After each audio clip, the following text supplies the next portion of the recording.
In North 1 Group 4, we really just have that one heavyweight at the top in Yes, Montclair, led by quarterback Khalif Herbin. What a heavyweight, huh? Man, I tell you what, if you have not seen Montclair, do yourself a favor and go watch Montclair. You got to see Khalif Herbin. Because I tell you what, when the Player of the Year nominations come up, and it's probably Khalif Herbin and Devin Fuller from Old Tapan up there at the top of the list, you're going to want to be able to make a valued comparison on Khalif Herbin and Devin Fuller. Khalif Herbin is unreal in his ability. Forget that he's fast. Forget that he can cut on a dime. Forget, people are talking about his speed at about 4.5, right? 40-yard dash. I say nonsense. I think his speed is 4.5 going laterally, off the cut. There's no way he doesn't run under 4.5, this kid. He's tremendous. But as fast as he is, he's got the will of a lion in the forest. He's unbelievable. He does not want to go down. His balance is tremendous.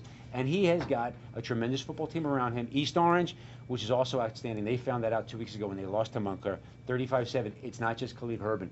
Julian Penix-Oderick is an outstanding lineman on an outstanding line. Avery Ellis, one of the better linebackers around. Tyrone L., excellent both sides of the ball. Stephon Marshall. Their kicking game is outstanding. Montclair is, right now, I think, the best public school in the state of New Jersey, and I don't think it's real close right now who's number 2.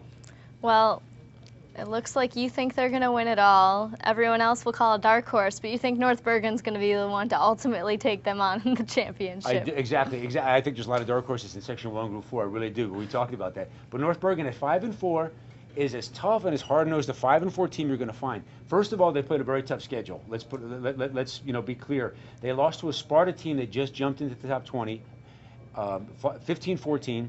They played St. Peter's very tough. They lost 23-0, but they played them very tough. They lost a tough game to Union City. These guys, every game they've been in, they've lost. I mean, they've been in every game. They know how to play. They're not going to be overwhelmed by Montclair. There's no doubt about it. Quarterback Sergio Rodriguez, very solid, very tough. And linebacker Vinny Ascalise, one of the better linebackers around in Hudson, Bergen, Essex County area, and he leads a very tough defense. North Bergen is not squeamish. They're going to love the challenge. If they can get to Montclair, they're going to love the challenge of Khalif Herbin and Montclair. Guaranteed. North Bergen is tough. At 5-4, I think they're going to get there. Team really looking to mix things up, though, would be a team like Passaic Tech. That's right. Six seed. seed. That's right. 6 seed Passaic Tech. They're 6-3. Isaac Williams and Thomas Jefferson. How you like that name as a running back, right? They have pretty good balance in the backfield.